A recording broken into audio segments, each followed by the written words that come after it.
This is Scott Becker with the Becker Business Podcast, the Becker Private Equity Podcast.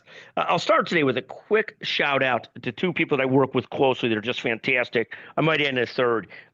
One is Chanel Bunger, our podcast producer. Two is Jessica Jolliffe, who was with us at Becker's Healthcare and Becker Business, was just the most amazing virtual assistant ever. And finally, third, Cosette Benjamin, who's also extremely helpful. So that's my quick shout out to the day before we get into the concept of this podcast. Today's concept is don't move the goalpost. It's easier to advise than to do. So one of my closest friends has been involved in a business where they have the hardest time keeping expenses at the right target amount each month so that they keep their expenses where they are and get revenues to beat those numbers. So they finally have a record month in revenues, but even though they had a record month in revenues, they're still not making money because they keep on moving the goalpost. Now, similarly, as I develop other businesses at different times, it is very easy for me to see the error in somebody else's ways, but not correct my own.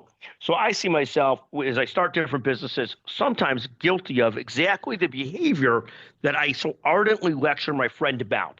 And I know he gets sick of me doing it because I'll get into that pitch tone or that sort of talking and preaching like, you got to stop moving the goalposts. You got to stop doing this. You got to get a general manager. You got to do this. You got to do that. As though I know all things. And of course, like many things in life, it's very easy to know all things versus actually doing the right thing. So I find myself in different businesses that I deal with, often doing the same error that he or they do in moving the goalpost, making it harder for revenues to catch up to expenses. So recently we had one revenue source going great, and that's terrific. But then we add on more expenses. So we've moved the goalpost, make it harder and harder to have revenues match expenses.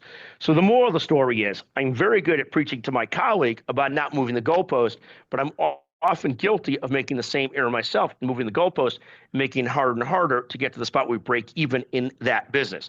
So that's the gist of the story for today. Again, the shout out today to Chanel Bunger, Cosette Benjamin, and Jessica Jolliffe. Thank you all for your amazing help, just the best in the business. I can tell you how thankful I am. Thank you very, very much. And thank you for listening to the Becker Business Podcast, the Becker Private Equity Podcast. Thank you so much.